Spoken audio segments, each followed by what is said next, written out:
So hello, everybody. My name is Kellen Williams. I am with Laurel Road. We are a partner of Springer Publishing, particularly with a couple of publications that they have focused on nurses. I'm really excited to share some information with you about how to really navigate the student loan climate today. If everybody's been paying attention, there's a lot of things that have been going on.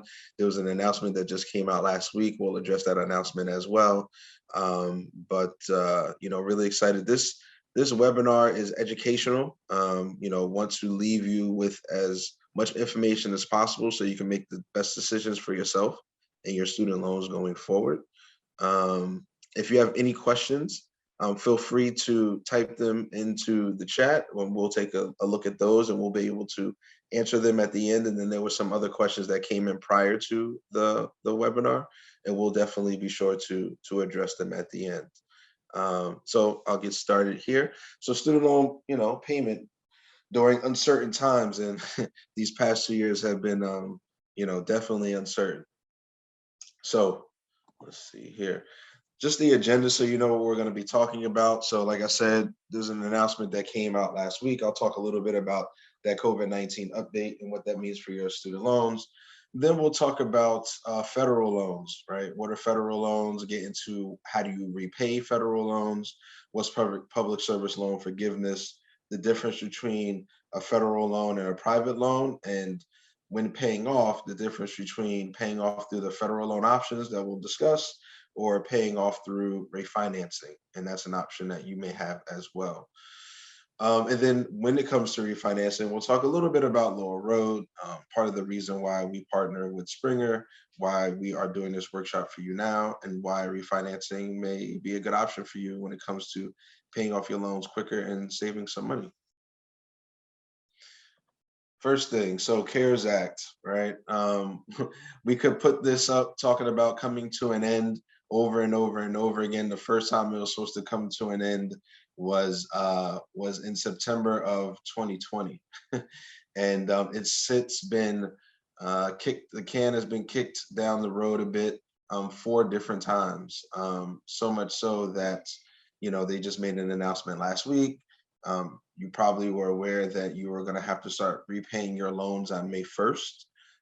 But with this announcement, they've extended it to the end of August. So August 31st is the last day. And then come September 1, you'll be on the hook for paying your student loans once again. Now, this pause is for anybody that holds a federal loan, right? Once again, this is for anybody that holds a federal loan. If anybody holds a private loan, then this pause does not apply to you. However, there are companies that have been allowing people to, we'll talk a little bit about this, about forbearance and deferment and things of that nature. But there have been some companies that, if requested, they've honored the request to pay back, essentially pause, the same thing as they're doing with the federal loans. Doesn't happen all the time. It is on a case-by-case basis, but it is something that I want everybody to be aware of, and particularly the federal loans. This is anybody with direct or FFEL program student loans held by the Department of Education. And we'll talk a little bit about public service loan forgiveness, but the important thing about this pause, as you well know, is that during this pause, there's no interest accruing on your loans, and that's pretty significant.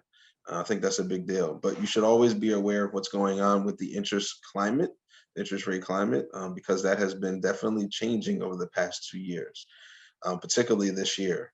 So we'll talk a little bit about that. If anybody has any questions about loan types, again, just wanted to direct everybody to the student aid website, the government website, and they'll provide you with information specifically about the pause. So federal repayment options. So first thing, when it comes to having federal loans, and you can have your loans because, whether you went to undergrad, grad, you name it, different programs, you're going to have, you went to get some student loans, which you now have, and you have to pay them. One thing when you're trying to pay back your student loans is you can consolidate them. Consolidate basically means take a whole bunch of and turn it into one, right? Take a whole lot, turn it into one. You don't have to consolidate all of your loans. You consolidate some of your loans, but if you decide to consolidate your federal loans, know that is going to be a weighted average of the interest rates of all of your different loans. As you're aware, you can have loans that are 6%, 7%, 8%, 9%. I mean, they could be all over the place when it comes to what you have. So when you go to refinance, not refinance, when you go to consolidate, you may want to take a look at what rate you're paying on certain loans, because you wouldn't want to lump a rate that you have that's lower with a bunch of higher ones if you know that the amount that you have on that rate that has on that loan that has a lower rate is less than the sum of the other, however many you may have, because you can pay that down quicker because the rate's lower, and less money that you'll be paying because you'll be paying less interest. So I wouldn't say that there's a science to it. There's an art and a science. There's a combination of the two, but just be aware that consolidation is an option that you have. And with a federal loan, your terms are always going to be anywhere from 10 to 30 years, depending on the amount of indebtedness that you have. Once again, you can take a look at federal student aid website at studentaid.gov to look at different repayment options. But we're going to go into different ways that you can deal with your federal loans. So like I said, you can consolidate versus refinance. Basically, consolidation is taking two or more, combining it into one, have a new weighted average, and then you pay that down. You could have fixed versus variable rates, right? So when you have a federal loan, right, your federal loan is going to be a fixed rate. That fixed rate is going to be solid throughout your entire time of paying that back. Variable rate is when it fluctuates based on what's happening with the market. That adjustment can be by month, it could be by quarter, it could change at any point. So just know that, when you have a variable rate, sometimes it could be lower to start and it could be higher in the end.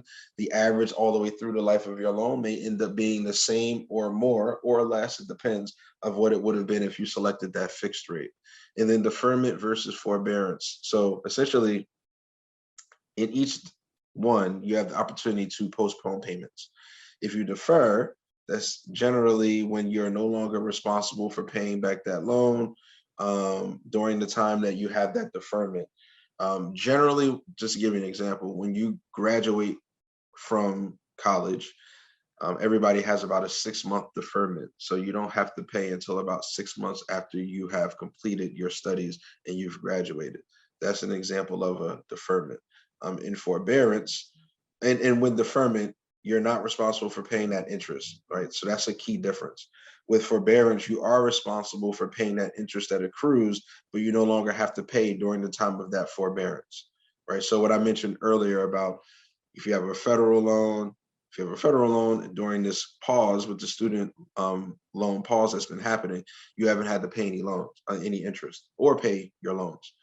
There's a pause. However, if you have a private loan and you end up forbearing, equal to the amount of time that you've had during this, which would be very rare if it's equal to the amount of time that we had over these past 2 years. But essentially, if you pause it, that rate is going to continue, that interest rate is going to continue to accrue.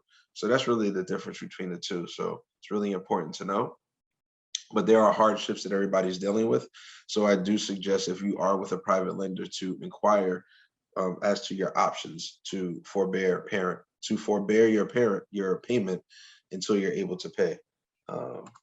Now, I want to talk about some important questions that you want to ask yourself, right? What are some types of educational debt that you have, right? What's your interest rate, right? So the amount of debt you have and the interest rate you have are two really key things you should be asking yourself. How many loans do you have? That leads to whether or not you want to consolidate or not, or the plan of attack when it comes to paying down your loans. And I'll talk a little bit about that. And then relative to the repayment options, right? Do you benefit from being in a federal program, in that federal program, having the repayment options and abiding by the rules of that program? Right, so we'll talk a little bit about that, specifically one program that many people on the line may be thinking about. Right. So the first thing, and when you have a federal loan, if you want to be in the PSLF program, so PSLF stands for Public Service Loan Forgiveness. What that essentially means is that as long as you meet certain requirements, those requirements being you work at a 501c3 nonprofit organization, and you pay your loans on, and you are in an income-driven repayment plan, and I'll talk about what those plans are in a second, and you pay 120 months of your loans within one of those plans, significant, within one of those plans. A lot of people mess up on that part when they're trying to submit all the requirements to be in the program. Then at the end of the 120 months, which equals basically 10 years, 12 months times 10 years, 120 months, um, you will have the opportunity to have your loans forgiven, right? There's a lot of things involved when it comes to getting at the end of that rainbow to getting your loans, forgiven. But there are people that reach it, and that may be an option for you. So I'm going to talk a little bit about that. But in order to be in that, you have to be in one of these income-driven repayment plans, and that's what I'm going to talk about in a second. So you have three. You have one that's called Repay, one that's called Pay, and one that's called IBR. I'm going to talk a little bit about the differences between the three, but really it's more about the similarities.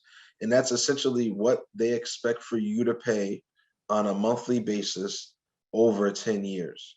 And that's, well, if you're in the Repay program, that means that not only, once again, you have to be working at a 501c3, right? So that's really important. You have to be working in a nonprofit organization. So like a hospital would suffice. You have to pay 10% of your annual income, right? But it's not just your income, right? It's going to be your spouse's income as well if you are filing your taxes jointly, right? So that's the key, right?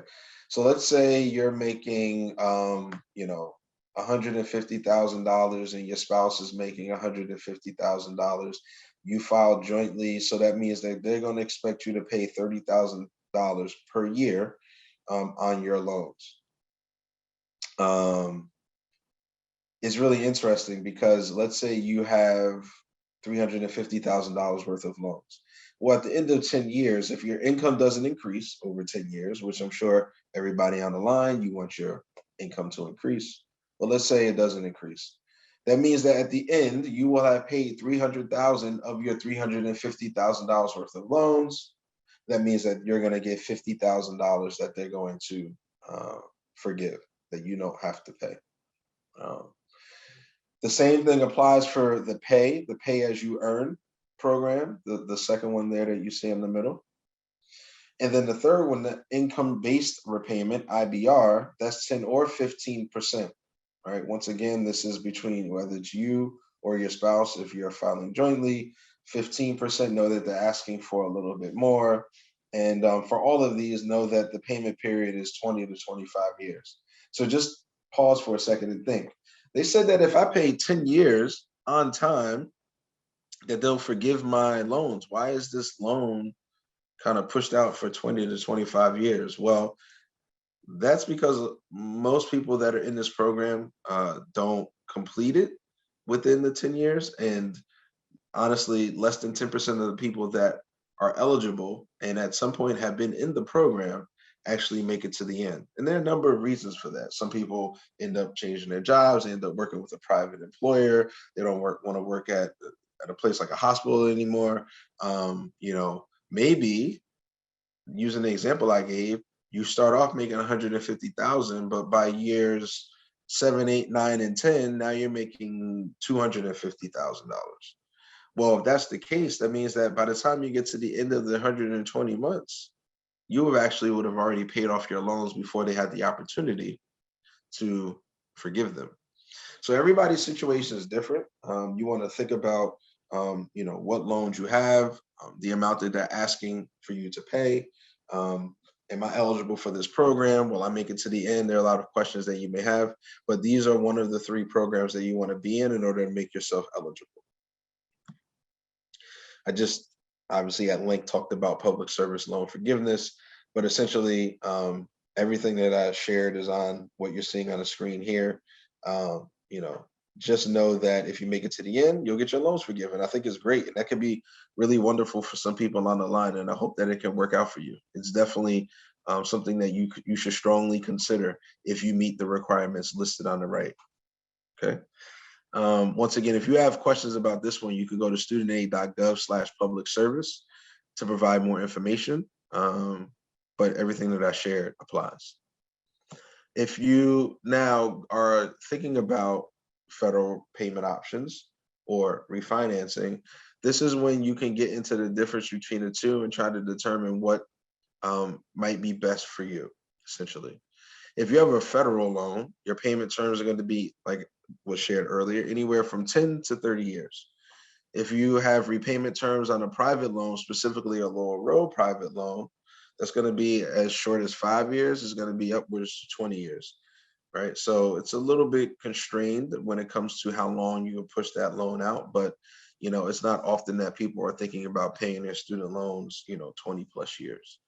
But the most important thing that's probably different here that I want to point out is that when you have a federal loan, that rate that you have is standardized, right? So there's some people that have loans that you take out a particular type of loan, that's going to be 7%.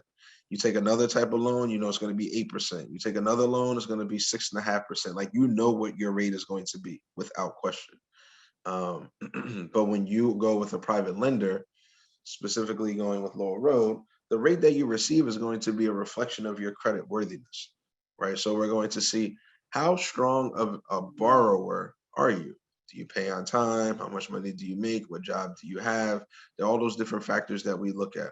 And we look at, and I'll talk about this very briefly later, but we look at FICO and things of that nature from the credit bureaus to try to determine what you've done and what we hope to what we expect from you moving forward. And with that, we are really excited to share that we actually have the lowest rates in the marketplace, particularly with those people that work within the healthcare, which is our specialty. And I'll talk a little bit about that later. Federal student loan, like I said, you need to be in an income-driven repayment plan. If you want to try to pursue the PSLF for a private lender, that doesn't apply. As soon as you go with a private lender, those loans that you refinance, and I want to reiterate this is very, very, very important, right? Whatever federal loan that you have that you decide to refinance, as soon as you refinance, it is no longer eligible for the public service loan forgiveness or for the income-driven repayment plans that I talked about just a few minutes ago. So if you have, let's say, 3 or 4 different loans, maybe you only want to refinance 2 out of the 4 or 3 out of the 4. You don't need to refinance all, right? And that goes to, well, which are the ones that have the highest balance and the highest rate? Maybe those are the ones that I want to look to refinance. And the ones with the lower balance and the lower rate, I want to keep that the same, particularly if I'm still eligible for a public service loan forgiveness and I work at a 501c3, then it makes sense for me to continue to do that, try to get that relieved, and then refinance the other ones, get those lower, and I'll pay them off lower, and then potentially, if I make it to the end for the public service loan forgiveness, I'll get that forgiven. Once again, like I said, there's an art and a science to it. Everybody's situation is different, but you want to really think critically on how to best approach, navigating your student loans. That forbearance and deferment, we talked about that earlier, but with a federal loan, you can forbear up to 36 months. And then for a Laurel Road loan, you can do it over the course of a year in 3-month intervals. In the situation that we've been over the past couple of years, there have been many, many, many, many instances where people have asked for longer forbearance. We've awarded that. We understand the climate, what's going on. So we want to help people and meet them where they are. So just know that. And then, that's why it says you may be eligible for forbearance when it comes to in-school deferment. You can do that as well. So some people are, working, and then they all of a sudden want to go back to school. And then those loans that they have, that they can, request deferment until they're finished with school, because maybe they're no longer making the same amount of money that they're making prior to going into school full time, right? Which, obviously that's what normally happens when people go back to school. So that's something that you can explore as well. So this is just more about some of the differences between federal and student loan. Just know the interest rate relative to the student loan for federal is going to be reviewed every 6 months or so. The Laurel Road is going to remain the same once you get it refinanced. Is not going to change once you get it locked in. So that's something, really important thing to know. So your private options. What's the point of going with a private lender? Obviously this workshop is, this webinar is in conjunction with Springer and is being brought to you by Laurel Road. So obviously we're focusing on Laurel Road here. But just in general, if you ever think to refinance, the point of refinancing is that you want to save money. That's the point, right? So how do you save money? Well, you save money by a combination of, first, you want to lower that interest rate. That rate that you have is a direct reflection of how much money you're going to spend to pay down that loan to the end of the term. When you lower that rate, what happens is it's going to lower your monthly payments, is going to reduce the number of payments that you have to pay back that loan. And by doing those two things, you're going to pay off your debt more quickly. And that's why it says you can save thousands over the life of your loan. Specifically about Laurel Road, we always like to say we're the 2% difference. It's really more than 2%, but we talk about 2% because that's the lowest difference that you can have when it comes from going from a federal loan to a refinance with Laurel Road, because generally a federal loan is going to be 6.5%, 7% or more. With us, it's very rare that your rate is going to be above 5. So we take 7 and 5, that's the 2% difference. And on a loan of at least $120,000, generally, over the life of that loan, you'll be saving $20,000 or more. You might be saying, how am I saving $20,000? Well, that's the strength of an improved interest rate, right? Just that 2% difference is that you're paying less interest at the end of the day. You pay less interest, you pay more principal, you pay off that loan quicker. That's just an example. That will apply in any situation when you refinance from one rate to a lower rate. You're always going to save money in that way. And you're able to do that if you decide to refinance. So when you refinance with us, because of the partnership that we have with Springer, specifically through the Daily Nurse publication and the Minority Nurse publication, we are actually offering anybody a 0.25, which is a quarter of a point rate discount. Right. So you go to the website like laurelroad.com/daily nurse or laurelroad.com/minority nurse. There's a dedicated landing page there that provides you with details and answers some questions, some frequently asked questions, but provides you with, the detail of our relationship, which is, as a result of being a reader, we're going to give you a quarter of a point off. And that's pretty significant, right? Something else about if you decide to explore refinancing with Laurel Road is that the application process is really quick. It's fully online. It takes 5 minutes or less. It truly does. We have additional products beyond just student loan refinancing, but student loan refinancing is our bread and butter. Like, we've been around since 2006. We were the first ones to originate loans in the healthcare space over 10 years ago. We are extremely credible and have a lot of good track record, an excellent track record on what we've been able to do to help people. So there's no commitment when you apply. You don't have to pay to apply. Like, it's all really easy. And then you actually get your rate in, 5 minutes or less. You complete it, you get your rate right then and there.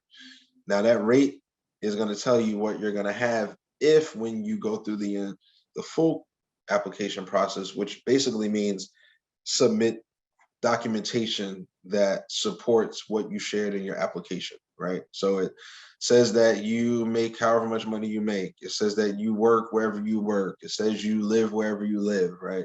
You want to make sure that what you said is truthful. If it is, we have over a 97% success rate, that the rate that you get in the initial one that you get within 5-10 minutes is the same rate that you'll get once you submit documentation. Now, we talked about the strength of the 2% difference. If you get a quarter of a point discount, and then all you do is just put your account to auto pay, you get another quarter of a point discount. So now you have a whole half a point discount that you can have off of your rate. There are actually additional ways that you can have your rate, right? So we have a link checking product where you submit, you deposit a certain amount per month in your checking account, and then you'll get up to 0.55% rate discount as well. So you have opportunity to, at minimum, get a quarter of a point, at maximum, get over 1 point of a rate discount. Once again, I gave you an example of the strength of a 2% difference, where you just continue to increase that rate discount. So increase that difference, which is going to be increased savings in your pockets. And, we're more than happy to do that. And some people may be asking, like, how are you able to do that? I don't understand. Like, why can't, somebody else do that? Like, you probably look on TV and a commercial that you see the most is SoFi, right? SoFi. We're very targeted. We take a sniper approach. We're focused on healthcare. So our marketing doesn't really focus on utilizing sports or, commercials that you see on TV. We rather do partnerships like what we have here with Springer Publishing, and speaking with you right now through the Daily Nurse and Minority Nurse publications that you read. But we're really interested in helping nurses, right? Helping doctors, helping dentists. So, just know that all the products that we've developed are with you in mind. And we're really excited to do that. And the reason why we're able to have these rates so low is because we were actually bought by Key Bank, which is a top 10 bank. We were bought by them a little over 3 years ago. And when we were bought by them, now what that enabled us to do is to have billions upon billions of dollars of cash reserves, right? Our balance sheet is massive.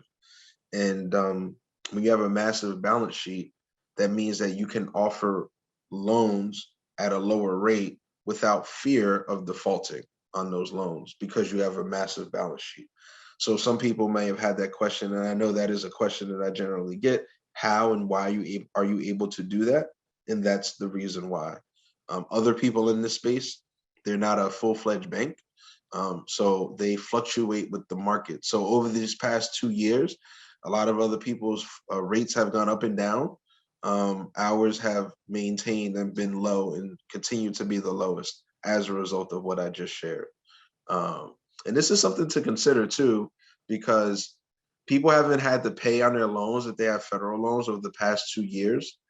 Not so much in the first year, but definitely in the second year. And now throughout 2022, if you pay attention to what's going on with the Fed, you'll see that rates across the board, credit card, mortgage, you name it, rates are going up, and they're going to continue to go up. The Fed have said that they're going to go up at least 4 or 5 more times throughout the year. What that means is that you haven't paid your federal loans in 2 years, and as soon as they turn the faucet on and now you have to start paying again on September 1st, whatever your rate that you had before is now going to be higher. So you're going to have to pay more per month, and then pay more in order to pay off the entire loan if you stay with that loan, because the climate has changed. So you might want to start thinking about, am I in one of these income-driven repayment plans? B, if I am in that plan, what does that look like for me? Am I eligible for a public service loan forgiveness? If I'm comfortable, then stay here, right? And continue to pay. And then hopefully you'll get to the end of the rainbow and get those loans forgiven. If you analyze and you say, you know what, maybe it makes sense for me to refinance, then I suggest thinking about Laurel Road because of the low rates that we have and the added discount that you get as a result of being a reader and affiliated with Springer Publishing. And that's how you should think about going forward, how to approach that. So I already talked about this here. You see on the screen talking about applying. It takes 5 minutes or less, 100% online, all of that. But it's really, really, really, really, really user friendly. And you can check it out just by going to laurelroad.com/daily nurse or laurelroad.com/minority nurse. And then through that, you can click on the application. It will shoot you to what you're seeing here on the screen, which is an example of what the application looks like. and then you'll be able to get that rate. And you can just play around with it. You could go on there today, see what your rate is. Maybe you decide that you don't want to do it yet, but you just want to see now. And then maybe as we get closer into the summer, and then now you know that the faucet is about to turn on in September, maybe you've decided that you want to apply. so that you do it in August. Just to let you know, it generally takes 10 to 14 days for the entire process for you to apply, get your rate, submit the documentation, get your final rate, get everything locked in. It generally takes 10 to 14 days, just to give you a bit about the timing. Then basically we talk about, how do we look at your credit worthiness? We look at your FICO score. Just to talk about FICO, I think near the bottom right of the page talks about what's poor, fair, good, very good, exceptional. The best thing for you is to always be in the very good to exceptional. You want at least a 700 score, but 7.5, or in this case, 740 plus is good. That's going to put you in the best position to maximize the rate that you'll be able to get on any loan that you pursue from a private lender. It doesn't matter if it's Laurel Road or if it's somebody else, right? We all look at credit, right? We all use the same bureaus, right? So the FICO score, credit worthiness, is really important. And then when it comes to how do you keep it up, payment history, pay on time, the credit usage, how much revolving credit do you use on a monthly basis? What's your credit history? Things like that. That's what we look at. This is probably no different than you've heard in other places. If you're pursuing, a credit card or a home or anything having to do with somebody issuing you a loan, and they're going to give you a rate, right, on that loan, this is how they're going to look at it. Just want to point out two things for you. The payment history is 35% of the score that you get, and the credit usage, meaning the way that you're currently using your credit right now. So let's say you have $20,000 of available credit to you across all of your credit cards. They want to know, how much balance do you carry? Do you carry $15,000 out of the 20 on a monthly basis, or do you carry $1,000? Right? That's a huge difference, because and then do you pay on time? Right? That's 30%. So these things are going to impact what credit score we get. That's going to help to inform the rate that you receive. All right, and we use FICO Score 9, just to let you know, in case you were interested, because I put that on here and I added this because I've gotten some questions to use FICO 7, 8, 9. Like, we use FICO 9, just to let you know. Now, this is the last thing here, right? You've made your choice. Like, what's next? I've kind of already alluded to this during this conversation, but essentially you want to be strategic, right? You want to look at the loans with the highest interest rates. Maybe those are the ones that you want to look to refinance. The loans that you have with the lower interest rates, maybe you don't want to refinance that. Maybe you want to refinance all, right? The choice is really up to you. The name of the game is to try to maximize your savings. And the product that we're offering through student loan refinancing is going to maximize that. Don't forget, though, public service loan forgiveness, if you're eligible, is a very, very good way to attack your student loans. Just make sure that you understand that the rate that you're going to be paying on, particularly with that federal rate, is going to be impacted now because rates are moving up, right? So you stay in that program, and also knowing that you have to pay 10 or to 15% of you, or you and your spouses, depending on how you file your taxes, on a monthly basis, which is going to impact how much you have available, meaning how much loan you have left over at the end of 120 months. Another thing is you have the ability to take advantage of tax deductions. Always, anything having to do with taxes, always say consult a tax professional, but just know that you can deduct up to $2,500 on your federal taxes as long as you make $75,000. You can do that, right? 75 or less. And then the late payments and all of that, you just want to make sure that you can attack this, and this is within your budget, right? Part of, and let's take a pause for a second. Part of navigating and managing your student loans, really, it's a one large practice of budgeting, right? How am I going to budget? And people haven't really been budgeting for student loans over the past 2 years, but that's going to change soon. So this is just a little bit of a warning, like, hey guys, within about 4 or 5 months, you're gonna have to start worrying about this. Are you in the best position possible now? If not, make sure that you are. And part of that is, if you're eligible for public service loan forgiveness, make sure that you're enrolled. You have to make sure that you do that every single year to make sure that you're enrolled. And make sure that you're in one of those income-driven repayment plans and you're paying on time. I would love everybody here to get their loans forgiven, right? So prior to going to some questions, I wanted to know a little bit about everybody here who's listening to this workshop. Just a little bit about who you are. So, want to know, how much student loan debt do you currently hold? And if you can just click on whether or not you have 50,000 or less, between 75 and 125, or more than $150,000. It'll be good to know relative to knowing how we can best, help you in your situation. I'm going to pick one for myself.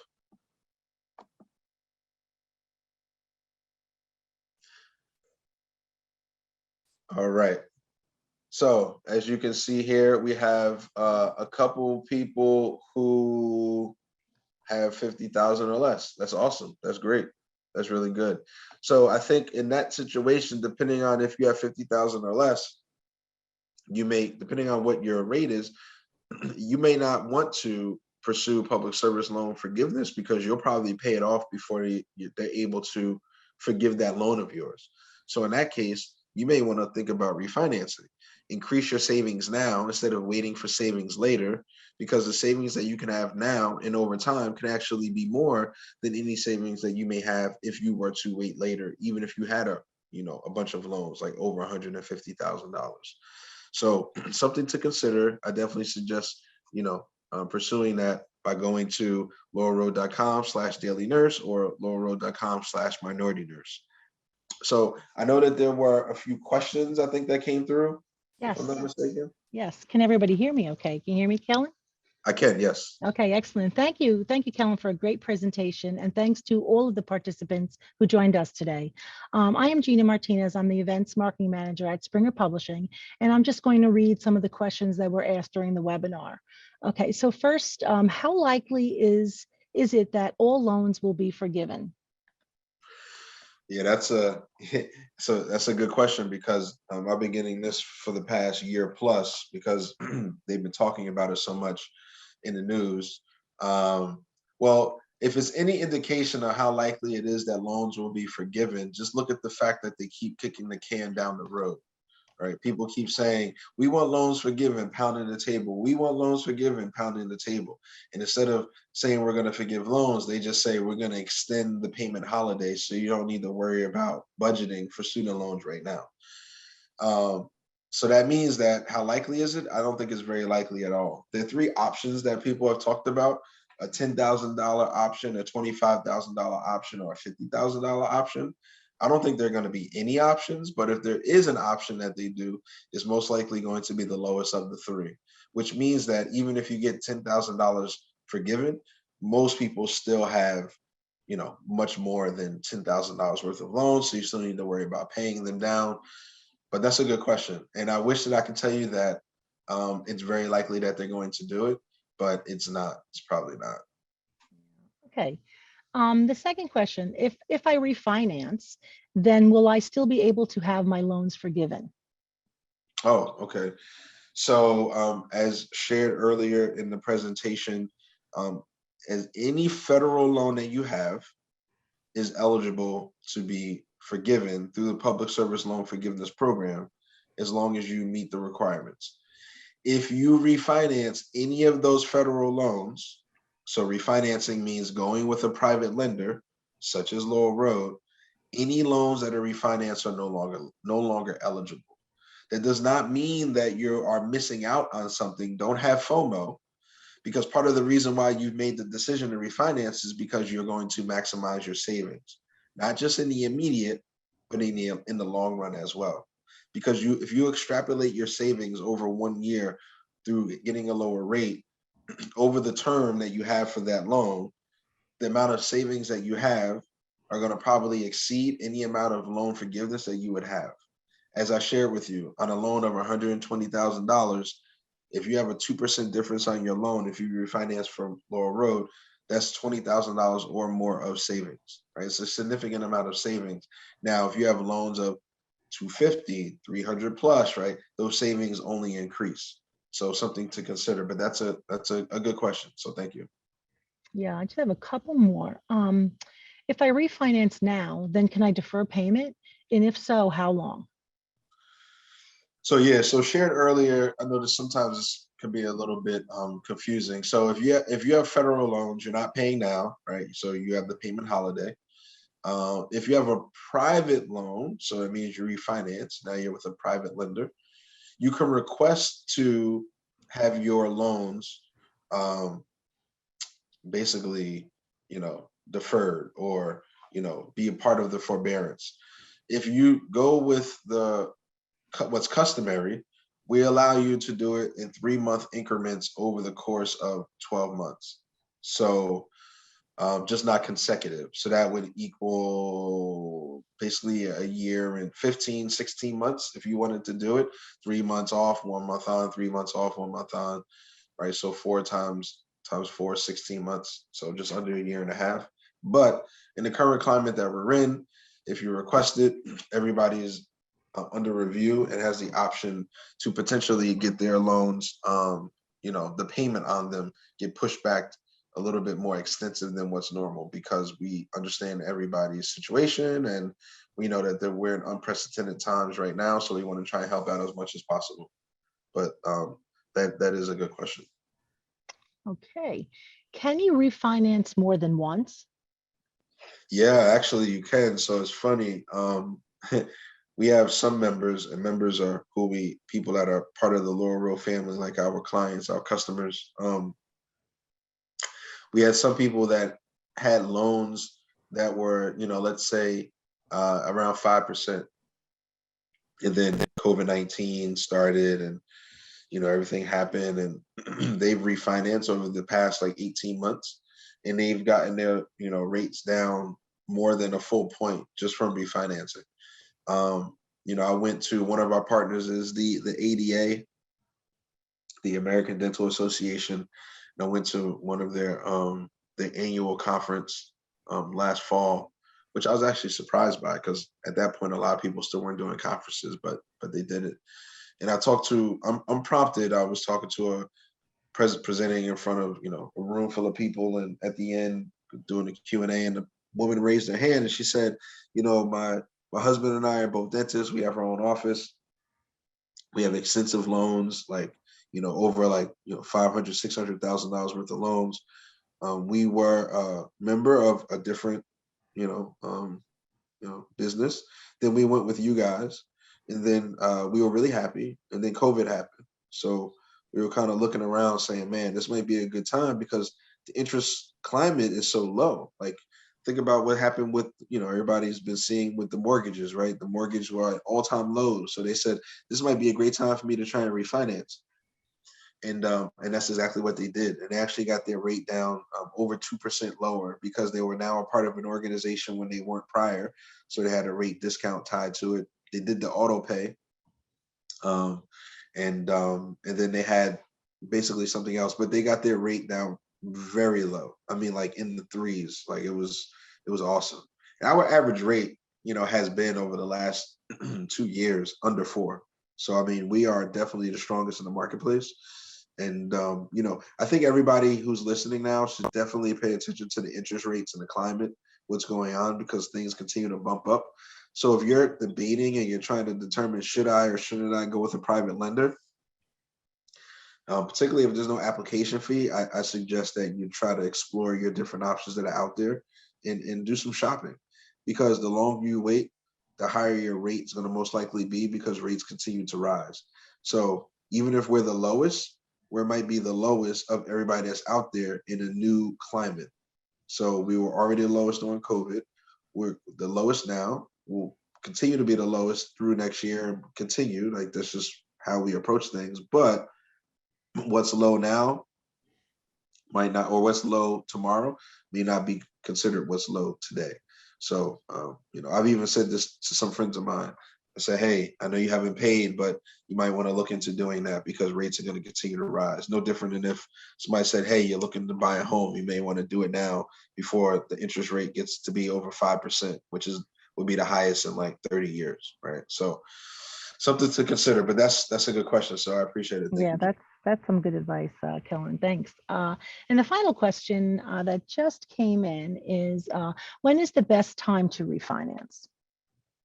The best time. I guess that's somewhat related to what I was just sharing, but more than anything else, and what trumps what I was just sharing, is the best time is what's best for you and your budget, right? And your situation. Everybody's different. So, you know, just because, the interest rates were at an all-time low for, getting a mortgage for a home, doesn't mean that everybody should go and run and try and buy a home if their money is not in order, if they're not prepared to do so.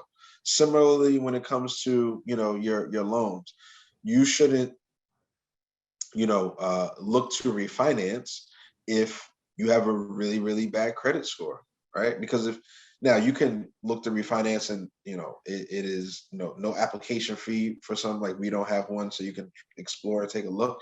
But if you don't have good credit, then the ability to maximize what we're offering to you is diminished because, we want to give you the strongest rate possible. So let's say, that means, I'm going to wait like a year or so, or these past 2 years, because the interest, the payment holiday has been here. Maybe you did an excellent job of paying your credit cards on time, paying your mortgage on time, paying your car note on time, paying all these things on time. Now you look, and I don't know if you noticed this. This was a report that came out over the last week. They were saying that people's credit scores on average have gone up 40 points or more over the past 2 years since COVID started. And hopefully it's because people are doing what I just shared. But if you're in that boat, this means this might be the perfect time for you, right? But maybe not. So take a look at your finances, think about what it means to budget, but also think about what refinancing means and what payment you would have to pay per month versus if you didn't, right? Because if you didn't, and the amount that you're going to have to pay is going to be more than what it was prior to the payment holiday, because interest rates have gone up across the board. If you're not really, and if you're not eligible for public service loan forgiveness, or if you think that you aren't going to maintain a job at a 501c3 nonprofit for 10 years, or if you think that you're going to be making too much money so that by the time you get to the end of the rainbow, there's nothing to forgive, right? If any of those things apply to you, then maybe refinancing might make sense. So everybody's different, but that's a good question. Mhm. Great. Okay, that wraps up the questions for this webinar. As a reminder, today's event was recorded and will be posted on springerpub.com/videos in 7 business days. If you registered for this webinar, you will receive an email with the link to the recording as soon as it's available. Thank you again for attending today's event. We hope to see you at future Springer Publishing webinars. Stay safe. Bye, everyone. Bye now. Take care.